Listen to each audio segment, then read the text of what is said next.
మన ప్రభువైన యేసుక్రీస్తు నామంలో దేవుని వాక్యాన్ని వింటున్న దేవుని ప్రియులందరికీ నా నిండు మనస్సుతో శుభాలు తెలియచేస్తున్నాను. బైబిల్లో నుంచి ఒక వాక్యం చదువుకొని మన వాక్య ధ్యానాన్ని ప్రారంభించుకుందాం. మత్తయి సువార్త 5వ అధ్యాయం 20వ వాక్య భాగాన్ని చదువుకుంటే అక్కడ ఈ విధంగా రాయబడి ఉంటుంది. యేసు తన చుట్టూ ఉన్న జనసమూహములను చూసి వాళ్ళతో ఈ విధంగా మాట్లాడుతూ ఉన్నాడు. శాస్త్రుల నీతి కంటెను పరిసయ్యుల నీతి కంటెను మీ నీతి అధికము కాని ఎడల మీరు పరలోక రాజ్యములో ప్రవేశింప నేరరని మీతో నిశ్చయముగా చెప్పుచున్నాను అని ఆ జనసమూహములతోటి ప్రభు చెబుతాడు. శాస్త్రులకు పరిసయ్యులకు నీతి ఉన్నట్లు వాళ్ళు కనిపిస్తారు. ధర్మశాస్త్ర సంబంధమైనటువంటి నీతిని వాళ్ళు బోధిస్తారు. ఆ నీతి నియమాలను అనుసరించుచున్నట్లు కనిపిస్తారు. వాళ్ళు బోధించే నీతి ఉంది. అయితే వాళ్ళు ఏ నీతిని మీకు బోధించుచున్నారో ఆ నీతి ప్రకారము మీరు పరలోక రాజ్యములో ప్రవేశించలేరు. పరలోక రాజ్యములో మీరు ప్రవేశించాలంటే ఖచ్చితముగా వాళ్ళ నీతి కంటే మీ నీతి అధికమవ్వాలి అని ప్రభు మాట్లాడారు. శాస్త్రులు పరిసయ్యులు ధర్మశాస్త్రాన్ని బోధించేవాళ్ళు. ఒక విధంగా చెప్పుకోవాలంటే వాళ్ళు మత బోధకులు అని చెప్పుకోవచ్చు. వాళ్ళు మీకు బోధిస్తున్నారు కదా, ఆ నీతిని గనక మీరు అనుసరిస్తూ పరలోక రాజ్యంలో ప్రవేశిస్తామని మీరు అనుకుంటే అది మీ అమాయకత్వం అవుతుంది. మీరు పరలోక రాజ్యములో ప్రవేశించాలంటే శాస్త్రుల పరిసయ్యుల నీతిని మించిన నీతి మీరు కలిగి ఉండాలి అని ప్రభు జనసమూహములతోటి మాట్లాడాడు. నిత్య జీవములో ప్రవేశించాలంటే పరలోక రాజ్యములో ప్రవేశించాలంటే ఖచ్చితంగా నీతిమంతులై ఉండాలి. అనీతిమంతులు ప్రవేశించలేరు.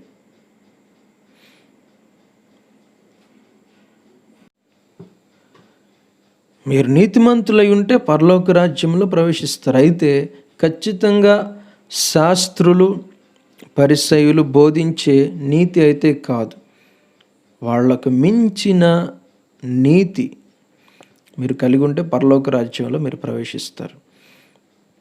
ఏంటి? శాస్త్రులు పరిసయ్యులు బోధించుచు అనుసరించుచున్నట్లు కనిపించే ఆ నీతి ఏంటి? వారి నీతికి మించి మనము కలిగి ఉండవలసిన ఆ నీతి ఏంటి అనే విషయాలు ప్రభు ఇప్పుడు మనం 20వ వాక్యం చదువుకున్నాం కదా, ఆ 20వ వచనం కింద నుండి ఆ మాటలు ప్రభు చెబుతారు. వాళ్ళ నీతికి మన నీతికి వ్యత్యాసం ఉండాలి. వాళ్ళ నీతి ఏంటి, మన నీతి ఏంటి? శాస్త్రులు పరిసయ్యులు బోధించుచున్న నీతి ఏంటి? మనం పరలోక రాజ్యమునకు వెళ్ళడానికి, పరలోకములో ప్రవేశించడానికి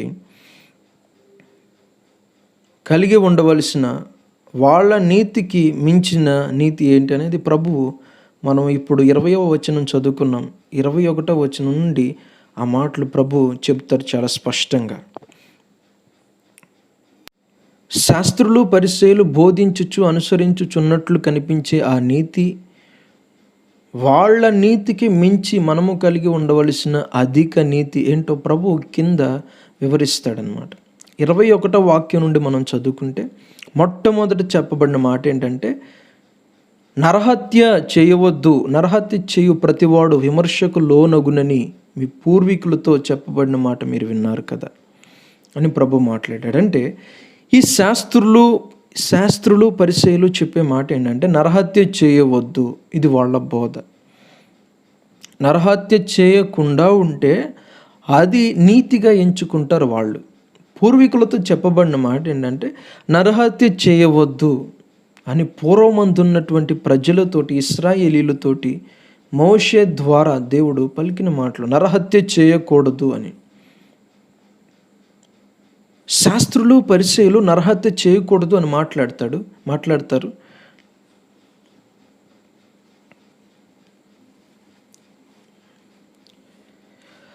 నరహత్య చేయకుండా ఉంటే చాలు నీతిమంతులము అని చెబుతారు. అయితే ప్రభు అన్నాడు, వాళ్ళ నీతికి మించి మీ నీతి ఉండాలని నేను మాట్లాడుతున్నాను కదా. సరే, వాళ్ళు చెప్పింది మీరు విన్నారు, నరహత్య చేయవద్దు అని చెప్పబడిన మాట మీరు విన్నారు కదా.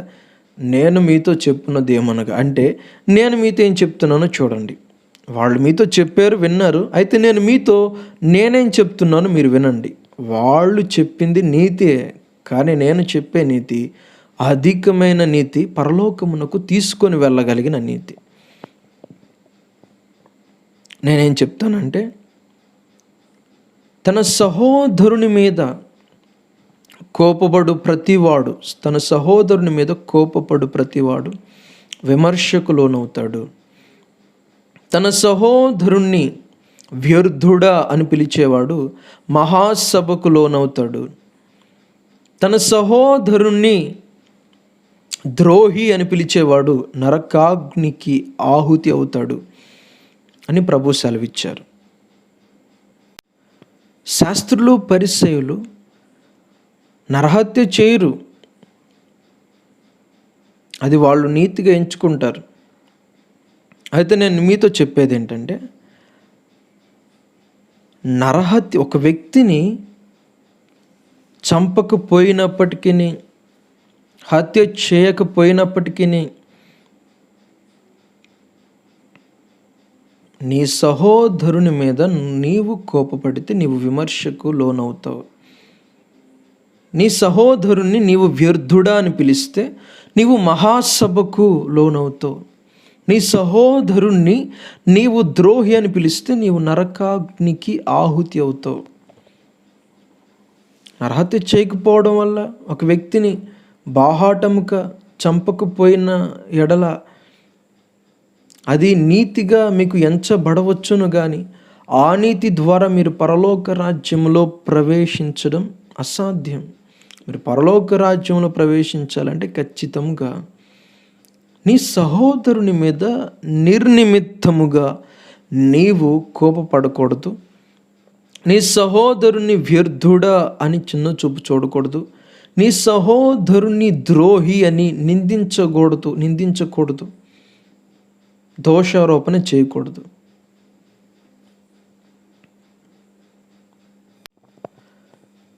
కోపపడినంత మాత్రాన నరకాగ్నికి ఆహుతి అయిపోతామా అనే సందేహం వస్తుంది. కోపం సహజం కదా. కోపపడినంత మాత్రాన నరకానికి వెళ్ళిపోతామా? ఇది విడ్డూరం కదా అనిపిస్తూ ఉంటుంది. కోపపడే తత్వాన్ని దేవుడే మనిషికి ఇచ్చాడు. కోపాన్ని దేవుడే మనిషికి పెట్టాడు. మరి అలాంటప్పుడు తన సహోదరుని మీద కోపపడువాడు నరకాగ్నికి ఆహుతి అవుతాడు అని ఎందుకు చెబుతున్నారు మీరు అంటారు. బైబిల్లో రాయబడిన మాట ఏంటంటే, పౌలు గారు ఎఫెసీయులకు రాసిన పత్రిక 4వ అధ్యాయం 25వ వాక్యంలో ఈ విధంగా మాట్లాడతారు. మీరు వినాలి, వినడానికి వేగిరపడాలి, మాట్లాడడానికి కొంచెం నిదానించాలి, అంతేకాదు కోపపడడానికి నిదానించాలి. మీరు త్వరగా కోపపడకూడదు అని మాట్లాడుతూ 26వ వాక్యంలో ఆయన చెప్పిన మాట ఏంటంటే, కోపపడుడి కానీ పాపము చేయకుడి. కోపపడండి కానీ పాపం చేయకండి. ఏంటి పాపం? సూర్యాస్తమయం వరకు మీ కోపం నిలిచి ఉండకూడదు. అలా నిలిచి ఉన్నట్లయితే మీరు పాపం చేసినట్లే. కోపం సహజం.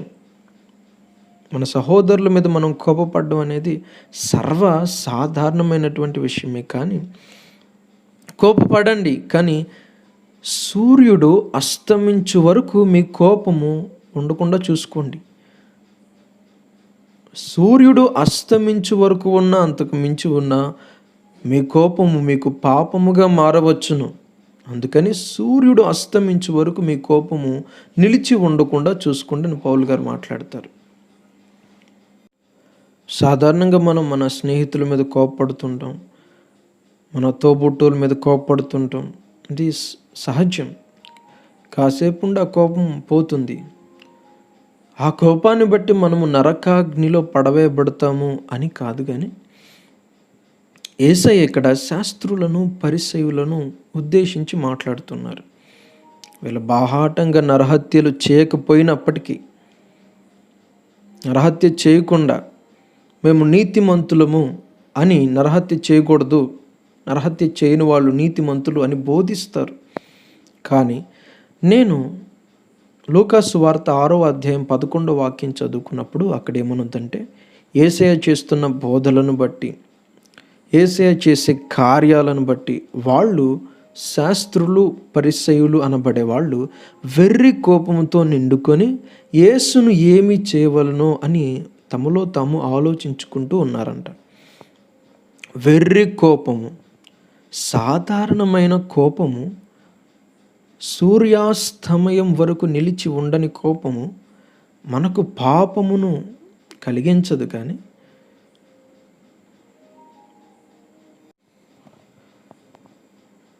శాస్త్రులు పరిసయ్యులు నింపబడినట్లుగా వెర్రి కోపముతో మనము నింపబడకూడదు. చాలా ప్రమాదకరమైన కోపం అది. వెర్రి కోపం అంటే ఏంటో తెలుసా? పిచ్చి పిచ్చిగా అరిచేయడం, జుట్టు పీకేసుకోవడం, తలకాయ తీసుకెళ్ళి గోడకేసి గుద్దేసుకోవడం, బూతులు తిట్టేయడం, దుర్భాషలు ఆడేయటం, పిచ్చి పిచ్చిగా తమ శరీరాన్ని తామే గాయపరుచుకోవటం. ఇవి వెర్రి కోపం, అర్థం లేని కోపం, పిచ్చి కోపం. ఈ కోపంలో ఉన్నవాడు ఏమైనా చేస్తాడు, ఎంత దారుణానికైనా తెగిస్తాడు. తన చేతిలో సెల్ ఫోన్ ఉంటే విసిరి కొట్టేస్తాడు, పగలు కొట్టేస్తాడు. వెర్రి కోపంతో నింపబడిన వాళ్ళు వస్తువులను పగలగొడుతూ ఉంటారు, తమను తాము గాయపరుచుకుంటూ ఉంటారు, బూతులు తిడుతూ ఉంటారు, పిచ్చి పిచ్చిగా మాట్లాడుతూ ఉంటారు, పిచ్చి పిచ్చిగా గంతులేస్తూ ఉంటారు. వెర్రి కోపం, తమ స్థాయిని స్థితిని మర్చిపోయి ప్రవర్తిస్తారు. వెర్రి కోపం. ఈ కోపం ఉండకూడదు. ఈ కోపం నీలో ఉంటే నీవు నరకాగ్నికి ఆహుతి అవుతావు, జాగ్రత్త అని వాక్యం సెలవిస్తుంది. కొంతమంది పళ్ళు కొరికేస్తుంటారు, చూసారా? పట్టరాని కోపం, దాన్ని వెర్రి కోపం అంటారు, మెంటలోళ్ళు అంటారు, పిచ్చెక్కింది అంటారు. వెర్రి కోపం. ఈ కోపం ఉన్నవాళ్ళు ఏమైనా చేస్తారు. అంత భయంకరమైన కోపం నీలో ఉంటే నువ్వు నిత్య జీవములో ఎలా ప్రవేశిస్తావు? పరలోక రాజ్యంలో ఉన్న వాళ్ళందరూ కూడా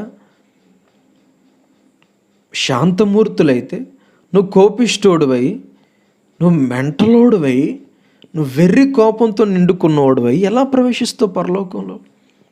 స్వస్థ బుద్ధి కలిగిన వారు నివసించే రాజ్యం అది. వాక్యం సెలవిచ్చేది ఏంటంటే, కోపపడండి కానీ పాపము చేయకండి. వెర్రి కోపముతో మనం నింపబడకూడదు. మనం మెంటల్ వాళ్ళ వలె మనం బిహేవ్ చేయకూడదు. అప్పటికప్పుడే కొంతమందిలోనికి విపరీతమైన కోపం వచ్చేస్తుంటుంది, ఆ షార్ట్ టెంపర్. కొంతమంది భార్యలను పిచ్చి పిచ్చిగా కొట్టేస్తుంటారు ఆ కోపంతో, చావగొడతారు, కొంతమంది చంపేస్తారు కూడా ఆ కోపంతో. అంత పట్టరాని ఉద్రేకంతో నువ్వు ఉన్నప్పుడు, నీ అంతరంగంలో కోపం ఉన్నప్పుడు నువ్వు ఏ విధంగా పరలోకానికి వెళ్ళగలుగుతావు? ఏ విధంగా నువ్వు నీతిమంతుడుగా పిలువబడుతావు? నేను యాకోబు పత్రికలో చదువుకుంటే అక్కడ ఇంకో మాట నాకు కనిపించింది. 1వ అధ్యాయం 20వ వాక్య భాగాన్ని చదువుకుంటే, నరుని కోపము దేవుని నీతిని నెరవేర్చదు అని అక్కడ రాయబడి ఉంది. అంటే మనుషుల కోపము దేవుని నీతిని నెరవేర్చదు. మనుష్యుల కోపం ఉంటే ఖచ్చితంగా దేవుని కోపం కూడా ఉంటుంది కదండి. మెన్స్ యాంగర్ ఉంటే ఖచ్చితంగా గాడ్లీ యాంగర్ కూడా ఉంటుంది కదా. దైవికమైన కోపం ఉంటుంది కదా. దైవికమైన కోపం మనకు ఉండొచ్చు, నరుని కోపం మనలో ఉండకూడదు. మానవులకు సహజంగా మనుషులందరిలో కనిపించే కోపం మనకు ఉండకూడదు. వాక్యం సెలవిచ్చేది అది. నీ సహోదరుని మీద నువ్వు కోపడుతున్నావా? అది ఏ విధమైన కోపం? సర్వసాధారణంగా కొద్ది కోపమా? పర్వాలేదు. అలా కాక విపరీతమైనటువంటి కోపం నీలో పనిచేస్తుంది నీ సహోదరుని గురించి. నీ సహోదరుని మీద విపరీతమైన కోపం పెట్టుకున్నావా, ద్వేషం పెట్టుకున్నావా? అది ప్రమాదకరం. నరుని కోపం నీకు ఉండకూడదు. దేవుని కోపం, దైవికమైన కోపం నీలో పని చేయొచ్చు. నరుని కోపానికి దేవుని కోపానికి తేడా ఏంటి? హేబేలు కయీను ఇద్దరు కూడా దేవునికి అర్పణను తీసుకొని వచ్చారు. దేవుడు హేబేలు అర్పణను అంగీకరించాడు, కయీను అర్పణను తిరస్కరించాడు. అందుకు కయీను ముఖమును చిన్నబుచ్చుకుంటే దేవుడు దానికి కనికరించి, నువ్వు సత్క్రియ చేయలేదు కదా, సత్క్రియ చేసి ఉన్నట్లయితే నువ్వు తలెత్తుకోవా, నువ్వు సత్క్రియ చేయలేదు కదా, అందుకే నేను ఈ అర్పణ తిరస్కరించబడింది అని మాట్లాడితే, అందుకు కయీను ఏమాత్రం ప్రత్యుత్తరం ఇవ్వకుండా హేబేలుతో పొలములో మాట్లాడుతుండగా తన తమ్ముడైన హేబేలు మీద పడి చంపేశాడు కోపంతో.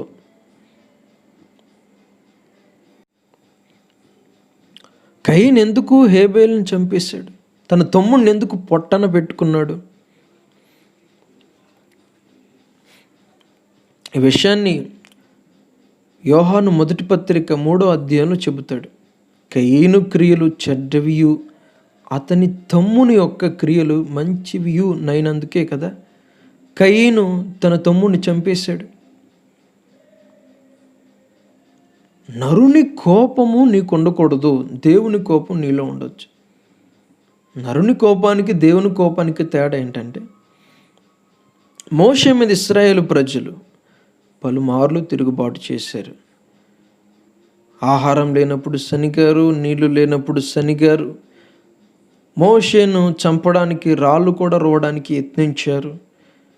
కోరాహు, దాతాము, అభిరాములు మోషేకు వ్యతిరేకంగా తిరుగుబాటు చేశారు. అంతేకాదు అహరోను, మిరియాము కూడా అన్యురాల్ని పెళ్లి చేసుకున్నాడని మోషేకు వ్యతిరేకంగా లేచారు. ఈ సంభవాలన్నీ జరుగుతున్నప్పుడు మోషే ఎప్పుడూ కూడా పన్నెత్తి మాట్లాడలేదండి. వాళ్ళకి విరోధంగా మాట్లాడలేదు, వాళ్ళ మీద కోపగించుకోలేదు, వాళ్ళను ద్వేషించలేదు, ఒక్క మాటైనా మాట్లాడకుండా మౌనంగా ఉన్నాడు. అయితే మోషే దేవునితో మాట్లాడి ప్రార్థనలు అనేక దినములు గడిపి కొండ దిగి వస్తూ ఉంటే ఇశ్రాయేలు ప్రజలు విచ్చలవిడిగా ఆ బంగారు దూడ ఎదుట నాట్యం ఆడుతుంటే, తింటూ త్రాగుతూ ఇష్టానుసారంగా కనిపిస్తే మోషే ఇప్పుడు వెంటనే కోపం వచ్చి బంగారు దూడను అగ్నిలో కాల్చి నీటిలో ఆ పొడిని వేసి ఆ నీటిని వాళ్ళతోటి తాగించాడు. ఆ దినము ఇంచుమించు 23,000 మంది చచ్చిపోయారని పౌలు మాట్లాడుతుంటారు. భయంకరమైన రక్తపాతం ఆ దినమున జరిగింది. లేవీలందరూ యెహోవా పక్షముగా వచ్చి తమ సహోదరులను యెహోవా పక్షంగా యెహోవాకు తమ్మును తాము ప్రతిష్ఠించుకొని తమ సహోదరులను సంహరించారు. మోషే తన మీద తిరుగుబాటు చేసినప్పుడు ఎప్పుడూ కూడా పన్నెత్తి మాట్లాడలేదండి ఎవరిని. రాళ్ళ పెట్టి రువ్వి అతన్ని చంపాలని ప్రజలు ప్రయత్నం చేసినప్పుడు కూడా వాళ్ళ మీద కోపపడలేదు. కానీ దేవుని చిత్తానికి, దేవునికి విరోధముగా దేవునికి కోపము పుట్టించు కార్యము వాళ్ళు చేయుచుండుట చూచి తట్టుకోలేకపోయాడు. అతని దైవికమైనటువంటి కోపాన్ని ప్రదర్శించాడు.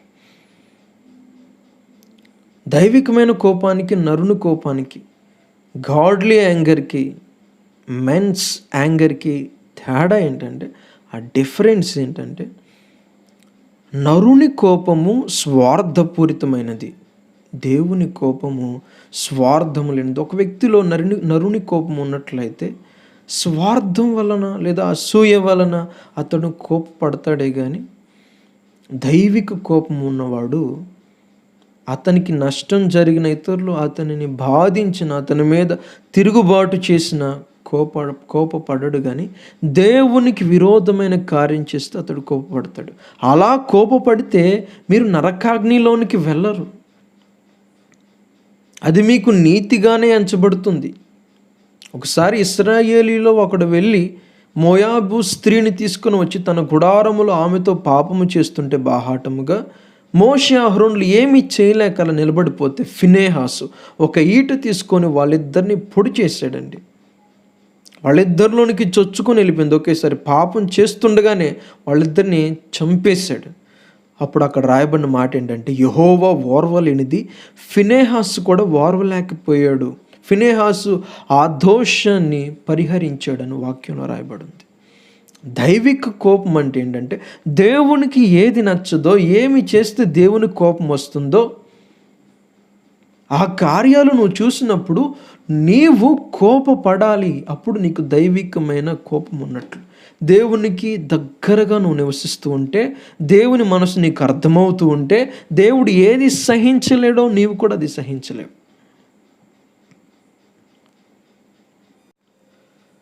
స్టెఫెన్ను అపోస్తలుల కార్యములు 7వ అధ్యాయంలో ఇశ్రాయేలు ప్రజలు రాళ్ళ పెట్టి కొట్టి చంపుతుంటే ఆకాశము తెరవబడుట చూచిన వ్యక్తి, మనుష్య కుమారుడు యేసయ్య దేవుని కుడిపార్శ్వమందు నిలిచి ఉండుట చూచిన వ్యక్తి, ఈ ప్రజల మీద ఈ దోషము మోపవద్దు అని ప్రార్థన చేశాడు. కానీ దేవునికి అవిధేయులుగా వాళ్ళు తిరుగుబాటు చేస్తున్నప్పుడు వాళ్ళని ఏమన్నాడంటే, ముష్కరులారా, మీ పితరుల వల్ల మీరు కూడా లోబడనొల్లని జనము అని వాళ్ళను గద్దించాడు. దైవికమైన కోపమును వాళ్ళ మీద ప్రదర్శించాడు. అతన్ని చంపుతున్నప్పుడు వీళ్ళ మీదకు ఈ దోషము రాకుండా చూడమని ప్రార్థన చేశాడు. నేనేమంటానంటే, దైవిక కోపము నీకుండాలి, నరుని కోపం నీలో ఉండకూడదు. నీకు కీడు చేసినప్పుడు, నిన్ను దూషించినప్పుడు, నీకేదో హాని చేసినప్పుడు, నిన్ను గేలి చేసినప్పుడు, హేళన చేసినప్పుడు నీవు కోపపడడం కాదు, అది నరుని యొక్క కోపము, అది నీ స్వార్థములో నుండి పుట్టుకొచ్చిన కోపము. అది ఖచ్చితంగా పాపముగానే ఎంచబడుతుంది నీకు. అయితే దేవునికి నచ్చని కార్యాలు, దేవుని చిత్తమునకు విరోధముగా నీ సహోదరులు, నీ భార్య కావచ్చు, నీ బిడ్డలు కావచ్చు, నీ సహోదరులు, నీ తోబుట్టువులు, నీ తల్లిదండ్రులు, ఎవరైనా సరే దేవుని చిత్తమునకు విరోధముగా నడుచుకుంటున్నప్పుడు నీవు కోపపడగలుగుతున్నావా వాళ్ళ మీద? కొంతమంది భర్తలు ఉంటారు, వాళ్ళకి టైంకి కాఫీ రాకపోతే కోపడతారు, టైంకి భోజనం రాకపోతే భార్య మీద కోపడతారు, టైంకి టిఫిన్ రాకపోతే కోపడతారు. కానీ ఆ భార్య ప్రార్థన చేసుకుంటుందా, వాక్యం చదువుకుంటుందా, ప్రభువులో చక్కగా ఎదుగుతుందా, వాక్యానుసారమైన జీవితం జీవిస్తూ ఉందా, ప్రభువుకు నచ్చిన అలంకారము కలిగి సత్క్రియలతో తను అలంకరించుకుంటుందా లేదా? ఇవన్నీ పట్టించుకోడు. తన భార్య ప్రార్థన చేసుకోకపోయినా పట్టించుకోడు, వాక్యం చదవకపోయినా పట్టించుకోడు, దేవుని చిత్తానికి విరోధముగా వెళ్ళకూడని స్థలాలకు వెళ్ళినా పట్టించుకోడు, సీరియల్స్ చూస్తున్నా పట్టించుకోడు, బంగారు నగలతో అలంకరించుకుంటున్నా పట్టించుకోడు, దేవుని చిత్తానికి విరోధంగా ఎలా ఉన్నా పట్టించుకోడు. కానీ తనకి ఏదైనా తక్కువ అయితే మాత్రం సహించలేడు. నేను అంటాను, నీ స్వార్థం కొరకు నీలో నుండి కోపం ఒకటి బయలుదేరుతుందా, అది ఇతరుల మీద ప్రభావితం అవుతుందా? నేను చెబుతున్నాను, అది నరుని కోపము. అలాంటి కోపము నీకు పాపముగా ఎంచబడుతుందే కానీ అది నీ నీతిగా ఎంచబడదు. దేవుని కోపం కలిగిన వాళ్ళు, దైవికమైనటువంటి కోపం కలిగిన వాళ్ళు దేవుని మనసును బట్టి నడుచుకుంటారు. తన సహోదరుని మీద కోపపడువాడు విమర్శకు లోనవుతాడు. అయితే అదే కోపం నరుని కోపం వెర్రి కోపం. దైవీకమైన కోపం కలిగిన వాడు, లేదంటే సాధారణంగా కొద్దిపాటి కోపాన్ని ప్రదర్శించేవాడు కాదు, కానీ వెర్రి కోపం. యేసును చంపడానికి కూడా ప్రయత్నం చేశారు కదా పరిసయ్యులు, ఆ శాస్త్రులు పరిసయ్యులు, వీళ్ళు అంత భయంకరమైన కోపం. అలాంటి భయంకరమైన సాతాను సంబంధమైన ఆ స్వభావాలు, శరీర స్వభావాలు నీలో ఉంటే నువ్వు నీతిమంతుడిగా ఎలా తీర్చబడతావు, ఎలా పరలోక రాజ్యానికి వెళతావు నువ్వు?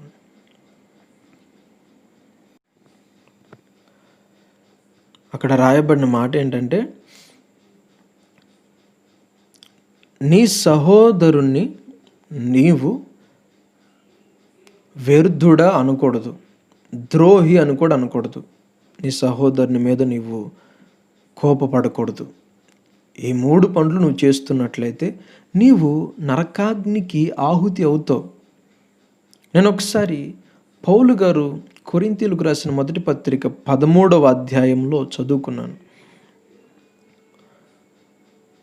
4-5 వాక్యాల్లో ఆయన ప్రేమకున్న లక్షణాలను వివరిస్తున్నప్పుడు అందులో నాకు 3 లక్షణాలు కనిపించాయి. కరెక్ట్గా యేసయ్య తన సహోదరునికి వ్యతిరేకంగా ఏ కార్యాలు చేస్తే నరకాగ్నికి లోనవుతారు మీరు అని చెప్పారు. ఆ 3 కార్యాలు కూడా, 3 లక్షణాలు కూడా అక్కడ నాకు కనిపించాయి. ప్రేమ డంబముగా ఉండదు, ఉప్పొంగదు. ప్రేమ అమర్యాదగా నడుచుకొనదు. ప్రేమ త్వరగా కోపపడదు అని మాట్లాడారు. నేను అనేది ఏంటంటే, తన సహోదరునికి వ్యతిరేకంగా ఏమైనా మాటలు పలుకుతూ ఉన్నా, తన సహోదరుని మీద కోపపడుతూ ఉన్నా, తన సహోదరుని దూషిస్తూ ఉన్నా, ద్రోహి అని తిడుతూ ఉన్నా, ఏమి చేసినా ఇతనికి ప్రేమ లేదు. పేతురు చెప్పినట్లుగా సహోదర ప్రేమ, తన సహోదరుణ్ణి దూషించేవానికి, తన సహోదరుని మీద కోపపడేవానికి సహోదర ప్రేమ లేదు. ఈ సహోదర ప్రేమ లేకపోతే నరకానికి వెళ్ళిపోతారా అంటే నిజంగా వెళ్ళిపోతారని వాక్యం సెలవిస్తుంది. యోహాను రాసిన మొదటి పత్రిక 3వ అధ్యాయం 15వ వాక్య భాగాన్ని చదువుకున్నప్పుడు, తన సహోదరుని ద్వేషించు ప్రతివాడు నరహంతకుడు, నరహంతకుని యందు నిత్య జీవం ఉండదని మనకు తెలుసు అని యోహాను పేర్కొంటాడు. మన సహోదరులను మనం ప్రేమించకపోతే మనకు ఎన్ని ఉన్నా వ్యర్థమే. కొంతమంది ఉంటారు, శాస్త్రులు పరిసయ్యులు, మేము ఇశ్రాయేలీయులము, అబ్రహాము మా తండ్రి, మాకు నిబంధన ఉంది, మేము నిబంధన జనులము, మాకు వాగ్దానములు ఉన్నాయి, మేము నీతిమంతులము, అదిగో ఆ సుంకరుల వలె పాపుల వలె మేము కాదు అని వాళ్ళని చిన్న చూపు చూస్తూ హేళన చేస్తూ ఉండేవాళ్ళు. వాళ్ళను ఉద్దేశించి యేసే మాట్లాడాడు. వాళ్ళకి నీతి ఉంది, కానీ నేను చెప్తున్నాను కదా, అధిక నీతి, ఆ నీతి వాళ్ళలో లేదు. వాళ్ళు ఏం చేస్తారంటే సహోదరుని మీద కోపపడతారు, సహోదరుని పనికి మాలిన వాడా అని చిన్న చూపు చూస్తారు, సహోదరుని మీద నేరాలు దోషాలు మోపుతూ ఉంటారు. మాకు ధర్మశాస్త్రం అంతా తెలుసు, ధర్మశాస్త్రం ఉన్న ప్రతి లేఖనము మాకు తెలుసు అని వాళ్ళకి గర్వం. వాళ్ళు గొప్పవాళ్ళని వాళ్ళకి గర్వం. మీరు అన్యజనులు, అంటరాని వాళ్ళు అన్నట్లుగా సుంకరులను, పాపులను, ఇంకా వేరే అన్యజనులందరినీ కూడా ఆ విధంగా వాళ్ళు భావించేవాళ్ళు. సమరయులతో స్నేహం చేసేవాళ్ళు కాదు, సాంగత్యం చేసేవాళ్ళు కాదు. ఈ దినమును కూడా అలాంటి దైవజనులు చాలామంది ఉన్నారు, ప్రేమ లేని వాళ్ళు. అలాంటి వాళ్ళ గురించి పౌలు గారు ఏం మాట్లాడుతున్నారంటే, కొరింథీయులకు రాసిన మొదటి పత్రిక 13వ అధ్యాయం 2వ వాక్యం నుండి చదువుకుంటే ఆయన ఈ విధంగా మాట్లాడతాడు. ప్రవచించు కృపావరము నాకున్నను, మర్మములన్నీయు ఎరిగిన జ్ఞానము నాకున్నను, కొండలను పెకలించగలిగిన విశ్వాసము నాకున్నను, ప్రేమ లేనివాడనైతే నేను వ్యర్థుడను అని పౌలు గారు మాట్లాడారు. భేదల పోషణ కొరకున్న ఆస్తి అంతయు ఇచ్చేసిన నా శరీరమును హతసాక్షిగా కాల్చబడుటకు ఇచ్చేసినా సరే ప్రేమ లేకపోతే నేను వ్యర్థుడను అని మాట్లాడారు. ఈ దినమున చాలా సంఘాలు ఏ విధంగానే మాట్లాడుతుంటే మాకు అభిషేకం ఉంది, మా వద్ద ఉపదేశం ఉంది అని చెప్పి మీవి నామకార్థ సంఘాలు, మీవి చిన్న చిన్న సంఘాలు అని తోలనాడుతూ ప్రేమ లేకుండా చాలా ప్రవర్తిస్తుంటారు. వాళ్ళకి అభిషేకం ఉంటుంది, ఉపదేశం ఉంటుంది, కృపా వరములు ఉంటాయి, అన్నీ ఉంటాయి, కానీ వాళ్ళలో ప్రేమ లేదు. అలాంటి వాళ్ళ గురించి వాక్యం సెలవిచ్చేది అంటే వ్యర్థులు వాళ్ళు. అసలు ఉపదేశ సారమేంటి? పవిత్రమైన హృదయము నుండి నిష్కాపట్యమైనటువంటి విశ్వాసము నుండి కలుగు ప్రేమయే ఉపదేశ సారం. ప్రేమ నిరంతరము నిలుచును అని వాక్యం సెలవిస్తుంది. భాషలైనా ఆగిపోతాయి, ప్రవచనములైనా ఆగిపోతాయి, ప్రేమ చాలామంది 100 మంది విశ్వాసులు ఉండే సంఘాలు ఉంటాయి, 500 మంది విశ్వాసులు ఉండే సంఘాలు ఉంటాయి, 1000 మంది, 10,000 మంది, 1,00,000 మంది, 1,50,000 మంది విశ్వాసులు ఉన్న సంఘాలు కూడా ఉన్నాయి. ఈ సంఘాల మధ్య వ్యత్యాసాలు ఉంటాయి. కనిపించే పొరుగువానిని ప్రేమించలేనివాడు కనిపించని దేవుణ్ణి ఎలా ప్రేమిస్తాడు? అసలు ప్రేమ లేనివాడు ఏ విధంగా పరలోక రాజ్యంలో ప్రవేశిస్తాడు? నరహత్య చేయకపోయినంత మాత్రమున మీరు నీతిమంతులై పరలోక రాజ్యంలో ప్రవేశిస్తారనుకోవద్దు. మీ సహోదరుని మీద కోపపడొద్దు, దూషించొద్దు, చిన్న చూపు చూడొద్దు, ప్రేమించండి. సహోదరుని ప్రేమించేవాడు చీకట్లో ఉండడు, ప్రేమించని వాడే మరణమంతుంటాడు, చీకట్లో ఉంటాడు. సహోదరుని ప్రేమించేవాడు మరణంలో ఉండడు. రెండవ విషయాన్ని ప్రభు మాట్లాడుతూ 21వ వాక్యమును మనం ఇప్పటి వరకు ధ్యానం చేసాం. 27వ వాక్యంలో ప్రభు మాట్లాడుతూ అంటాడు, శాస్త్రులు పరిసయ్యులు బోధించే ఇంకొక నీతి వాక్యం ఏంటంటే వ్యభిచరింపవద్దు అని మాట్లాడతారు. ప్రభు ఆ జనసమూహములతో మాట్లాడుతూ వ్యభిచరింపవద్దని చెప్పబడిన మాట మీరు విన్నారు కదా. ఈ శాస్త్రులు పరిసయ్యులు చెప్పారు, పూర్వీకులతో కూడా చెప్పబడిన మాటలు ఇవే. ఆ మాటలనే వీళ్ళు చెప్పి అనుసరించుచున్నట్లు మీకు కనబడుతున్నారు, మీకు వాటిని బోధించుచున్నారు. నేను మీతో చెప్తున్నాను వినండి. వాళ్ళు చెప్పిన మాటలు మీరు విన్నారు, అయితే నేను చెప్పేది కూడా వినండి. నేనేమంటున్నానంటే వాళ్ళు వేశ్య దగ్గరికి వెళితేనే అది వ్యభిచారం అని వాళ్ళు అనుకుంటున్నారు. అది వాళ్ళ నీతది.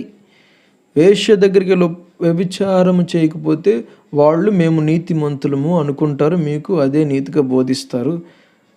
నేను చెప్తున్నాను వినండి, అంతకు మించిన నీతి నేను మీకు బోధిస్తున్నాను.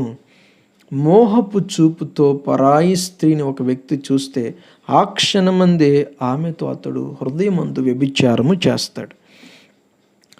అది వ్యభిచార పాపము. నీ కుడి కన్ను నిన్ను అభ్యంతరపరిచినట్ల దాన్ని నీ యొద్ద నుండి పెరికివేయము.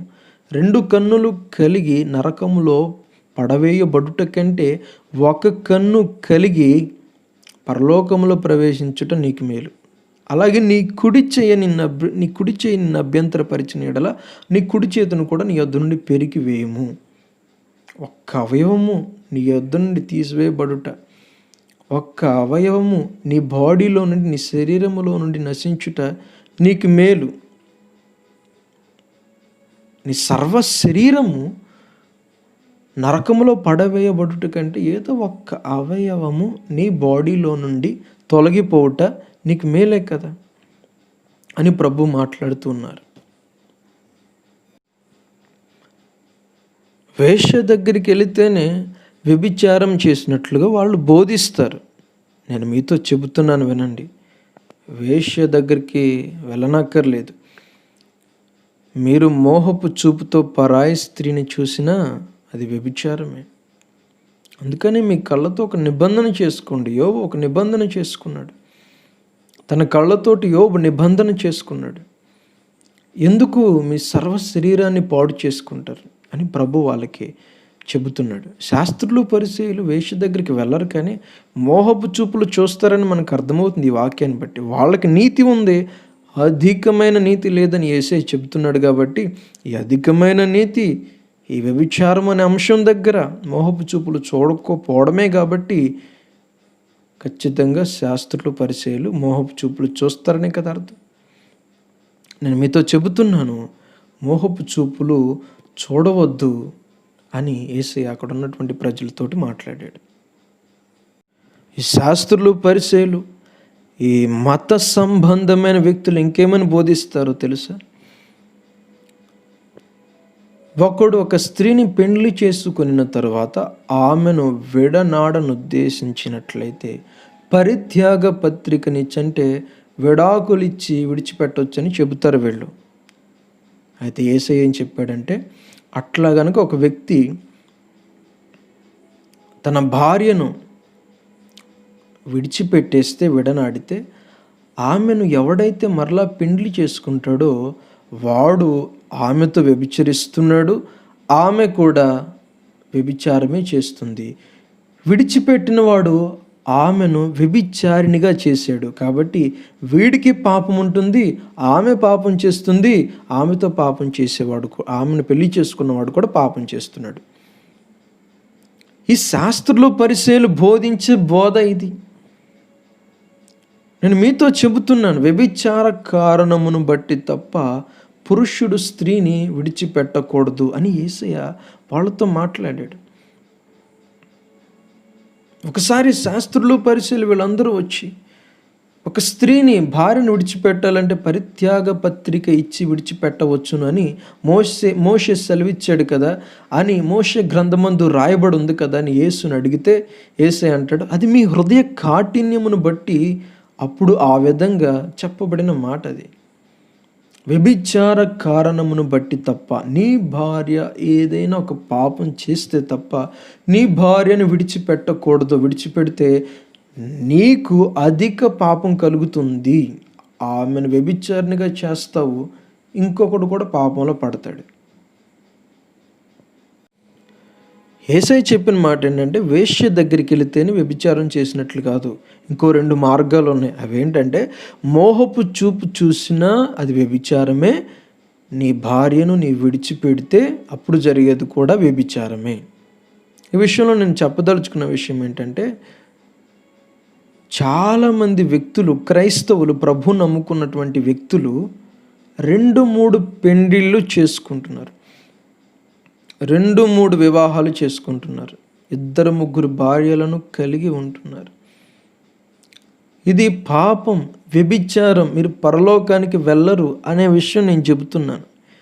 2-3 భార్యలను మీరు విశ్వాసులుగా ఉండి మెయింటైన్ చేస్తున్నారు, ఖచ్చితంగా పరలోకానికి అయితే మీరు వెళ్ళరు. దైవజనులు కూడా 2-3 భార్యలను కలిగి ఉండడం విచారకరం. తిమోతికి పౌలు పత్రిక రాస్తూ, సంఘంలో ఒక పెద్దగా ఉండాలంటే ఆ వ్యక్తి ఏక పత్ని పురుషుడై ఉండాలి, తన కుటుంబమును బాగుగా ఏలువాడునై ఉండాలి అంటాడు. ఒక సంఘ పెద్దగా ఉండవలసిన వాడికే ఇంత మంచి క్వాలిఫికేషన్ ఉండాలని దైవజనుడు మాట్లాడుతుంటే, దైవజనులు అనేకులు ఈ మధ్య 2-3 భార్యలను పెళ్లి చేసుకుంటున్నారు. భార్యలు బ్రతికుండగానే పెళ్లి చేసుకునే వాళ్ళు కూడా ఉన్నారు.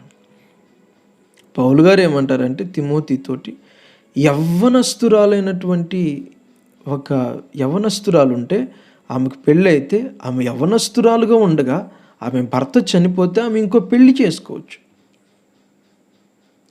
మరొక పెళ్లి చేసుకోవాలంటే 2 కారణాలు ఉండాలి. అయితే భార్య కానీ భర్త కానీ ఏమైనా అక్రమ సంబంధాలు పెట్టుకొని పాపం చేసినట్లయితే ఆ పక్షంలో పెళ్లి చేసుకోవచ్చు, వేరొక పెళ్ళి. లేదంటే భార్య కానీ భర్త కానీ చనిపోతే అవసరం అనిపిస్తే మరలా చేసుకోవచ్చు. కానీ అనవసరంగా చిన్న చిన్న గొడవలకి కొట్టుకొని తన్నుకొని విడిపోయి, విడాకుల వరకు వెళ్ళి విడిపోయి ఇంకొక పెళ్లి చేసుకోవడం, ఒకేసారి 2-3 భార్యలను మెయింటైన్ చేయడం, ఇది భయంకరం అండి. నరకంలో మధ్యలోకి వెళ్ళి పడిపోతారు. నువ్వు సేవకుడివైనా విశ్వాసివైనా నువ్వెవరైనా సరే బహుభార్య విధానమును అవలంబించుచున్న వాళ్ళెవరైనా సరే నరకాగ్నికి ఆహుతి అయిపోతారు. వేశ్య దగ్గరికి వెళ్ళనవసరం లేదండి. చీటికి మాటికి కొట్టుకొని తన్నుకొని విడాకులు ఇచ్చేసుకొని ఇష్టం వచ్చినట్లు ఎంతమందిని పడితే అంతమందిని పెళ్లి చేసేసుకుంటున్నారో ఖచ్చితంగా మీరు నరక పాత్రులని వాక్యం సెలవిస్తుంది. నువ్వు దైవజనుడు అయినా పర్లేదు, అవివాహితులుగా ఉండి దైవ సేవ చేసే వాళ్ళని నేను ఎప్పుడు తక్కువ చేసి మాట్లాడను. వాళ్ళకి వ్యతిరేకంగా ఒక్క మాట కూడా మాట్లాడడానికి ఇష్టపడను. కానీ కొంతమంది, అందరూ కాదు, కొంతమంది అవివాహితులుగా దైవ సేవలు అడుగుపెట్టి తర్వాత చాలామందితో పాపం చేసేవాళ్ళు ఉన్నారు. అందరూ అన్నాం అది గొప్ప సేవ. అవివాహితులుగా ఉంటూ దేవునికి ప్రతిష్ఠించుకొని చేసే సేవ చాలా గొప్పది. పరలోకములో వాళ్ళ స్థానము, అధిష్టానము చాలా గొప్పది. నేను వాళ్ళకి వ్యతిరేకంగా మాట్లాడదలుచుకోలేదు. కానీ అలాగ కొంతమంది వేషం వేసుకుంటున్నారు. కొంతమంది పెళ్లి చేసుకోకుండా దేవునికి సమర్పించుకున్నామని చెప్పుకుంటూ ఆ సేవలో కొనసాగుతూ చాలామందితో పాపం చేస్తున్నారు. వీళ్ళందరూ ఖచ్చితంగా నరకాగ్నికి ఆహుతి అవుతారు అని చెప్పడానికి ఇష్టపడుతున్నాను నేను ఈరోజు. వ్యభిచారం అంటే వేశ్య దగ్గరికి వెళితేనే కాదు, ఈ ప్రభు ఇచ్చినటువంటి 2 మార్గాలు ఉన్నాయి వ్యభిచారం చేయడానికి. మోహపు చూపులు చూస్తున్నావా? నీ చూపులు ఎప్పటికీ మారట్లేదా? ఖచ్చితంగా నువ్వు చచ్చిపోయే సమయానికి నీ చూపులు మారకపోతే నువ్వు పడేది నరకంలోనే. క్షమిస్తాడు. నువ్వు ప్రభువుని అడిగితే నీ చూపులు మార్చుకోవచ్చు. చచ్చేంత వరకు నీ చూపులు అలాగే కొనసాగితే నువ్వు నరకంలోనికే వెళతావు. భార్య బ్రతికుండగానే, భార్య మంచిదై ఉండగానే నువ్వు మరలా ఇంకో పెళ్ళి చేసుకుంటున్నావు అంటే, భర్త బ్రతికుండగానే, భర్త మంచోడై ఉండగానే ఇంకొక పెళ్ళి చేసుకుంటున్నావు అంటే ఖచ్చితముగా నువ్వు నరకాగ్నికి ఆహుతి అవుతావు అని చెప్పడానికి ఇష్టపడుతున్నాను నేను. పరలోక రాజ్యంలో ప్రవేశించాలంటే శాస్త్రుల పరిశీల నీతి కంటే అధికమైన నీతి మీకు కావాలి. వాళ్ళకి లేని నీతి ఏంటో నేను మీకు బోధించుచున్నానని యేసయ్య ఆ జనసమూహములతో మాట్లాడుతున్నాడు. ఆ మాటలు నేను ఈరోజు చెప్తున్నాను. ఆ తర్వాత ఇదే మత్తయి సువార్త 5వ అధ్యాయం 33వ వాక్యంలో రాయబడిన మాట ఏంటంటే, ఇది 3వ మాట. అప్రమాణము చేయవద్దు అని చెప్పబడిన మాట మీరు విన్నారు కదా. అప్రమాణం చేయొద్దు అంటారు కదా. ఒకవేళ ప్రమాణం చేస్తే, మొక్కుబడి చేస్తే చెల్లించాలి దేవునికి అని చెబుతున్నారు వీళ్ళు. మీ పూర్వీకులతో కూడా చెప్పబడింది. ఆ మాటలు వీళ్ళ ద్వారా మీరు వింటున్నారు కదా, వీళ్ళు చెప్పారు కదా. అయితే నేనేం చెప్తానో వినండి. అసలు మీరు అప్రమాణమే కాదు, ఏ ప్రమాణము చేయొద్దు. ఆకాశము తోడని ఒట్టు పెట్టుకోవద్దు, అది దేవుని సింహాసనం. భూమి తోడని ఒట్టు పెట్టుకోవద్దు, అది దేవుని పాదపీఠము. యెరూషలేము తోడని ఒట్టు పెట్టుకోవద్దు, అది మహారాజు పట్టణము. నీ తల తోడు అని ఒట్టు పెట్టుకోవద్దు, నీ తల వెంట్రుకలు ఒక దానిని తెల్లగానైనాను నల్లగానైనాను నీవు చేయలేవు అని ప్రభువు సెలవిచ్చారు. ఒట్టు పెట్టుకోవద్దు. నీ మాట అవునంటే అవును, కాదంటే కాదు. దీనికి మించినది దుష్టుని నుండి పుట్టున్నది అని యేసయ్య మాట్లాడారు. ఇదే మాటను యాకోబు 5వ అధ్యాయం 12వ వాక్యంలో యాకోబు అంటాడు, ఇంకొక ముఖ్యమైన విషయాన్ని మీతో చెబుతున్నాను సహోదరులారా. అదేంటంటే, భూమి తోడను కానీ ఆకాశము తోడను కానీ ఒట్టు పెట్టుకొని మీరు తీర్పునకు లోనవ్వద్దు, జాగ్రత్తగా ఉండని అన్నారు. మీ మాట అవునంటే అవును, కాదంటే కాదు, అలా ఉండినా చాలు అని దైవ సేవకులు మాట్లాడారు. నేను ఈ విషయాన్ని ఇంకొక వర్తమానంలో స్పష్టంగా చెప్పడానికి ప్రయత్నం చేస్తాను.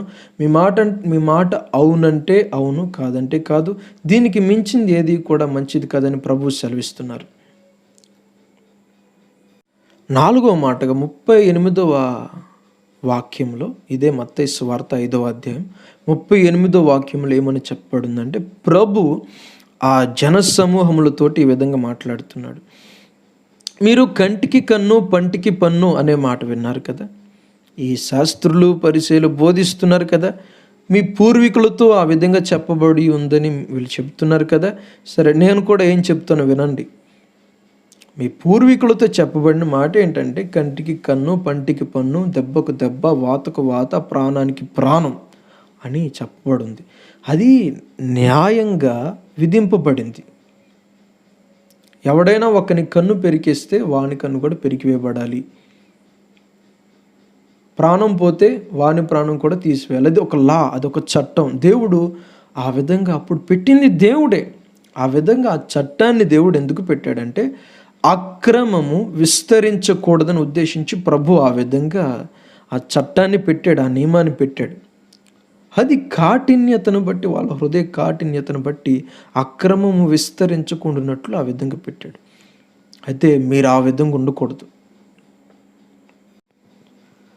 కంటికి కన్ను పంటికి పన్ను అనే ఈ నీతి మీకు ఉండకూడదు. ఇది వాళ్లకు నీతే, కానీ ఇంతకు మించిన నీతి నేను మీతో చెబుతున్నాను. ఆ నీతి మిమ్మల్ని పరలోక రాజ్యానికి తీసుకొని వెళుతుంది. అదేంటంటే, ఎవడైనా మిమ్మల్ని కుడి చెంప మీద కొడితే ఎడమ చెంప చూపెట్టండి. ఎవడైనా మీ మీద వ్యాజ్యమాడి మీ అంగీని తీసుకోవాలని ట్రై చేస్తుంటే మీ పై వస్త్రాన్ని కూడా ఇచ్చేయండి.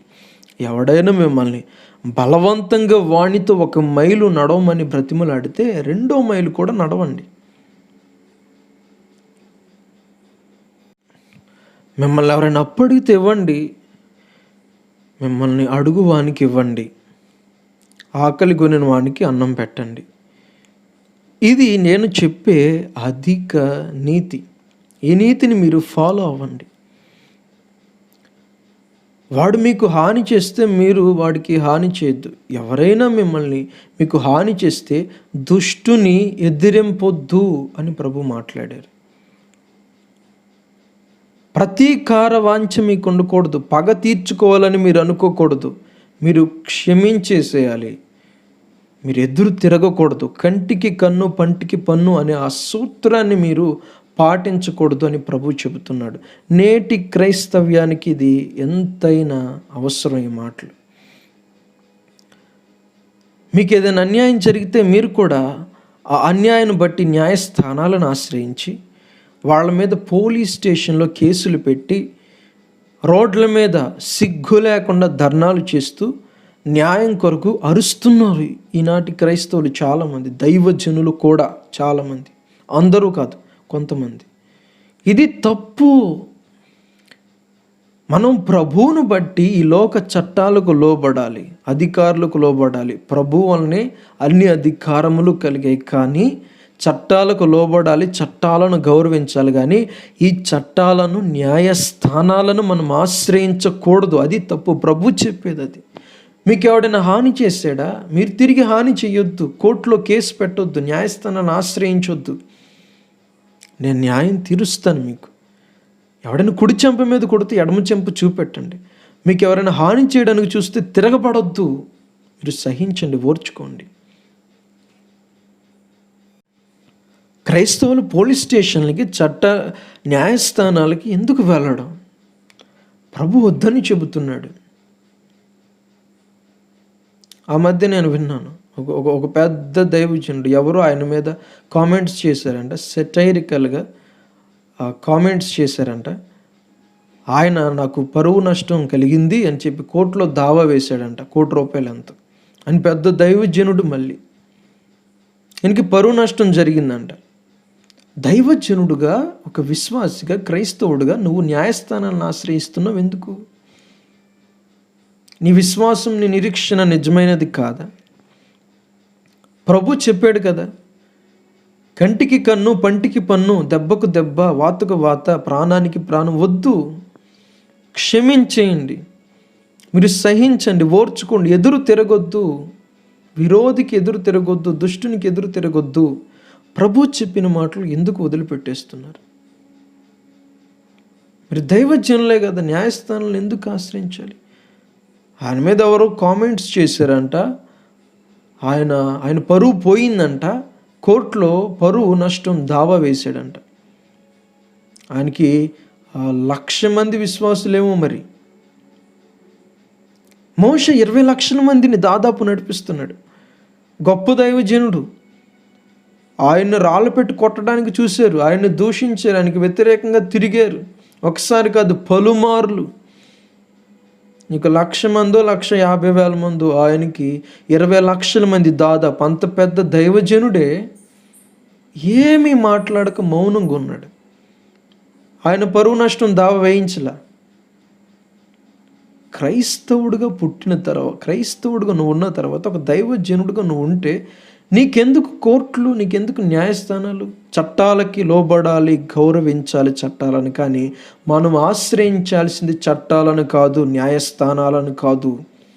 మనం ప్రభు దగ్గర నుండి వచ్చే న్యాయమే మనం కోరుకోవాలి. చివరి మాట నేను చెప్పి ముగిస్తాను. 43వ వాక్యంలో ఈ విధంగా రాయబడి ఉంటుంది: నీ పొరుగువాన్ని ప్రేమించి నీ శత్రువుని ద్వేషించమని చెప్పబడిన మాట మీరు విన్నారు కదా, చెప్పారు కదా వాళ్ళు. అయితే నేను చెప్తున్నాను, వినండి. నీ శత్రువుని ప్రేమించండి, మీ శత్రువుల కొరకు ప్రార్థన చేయండి. మిమ్మల్ని ప్రేమించు వారిని మీరు ప్రేమించి, మిమ్మల్ని ద్వేషించు వారిని మీరు ద్వేషిస్తే వాళ్ళకి మీకు తేడా ఏంటి? అన్యజనులకు మీకు తేడా ఏంటి?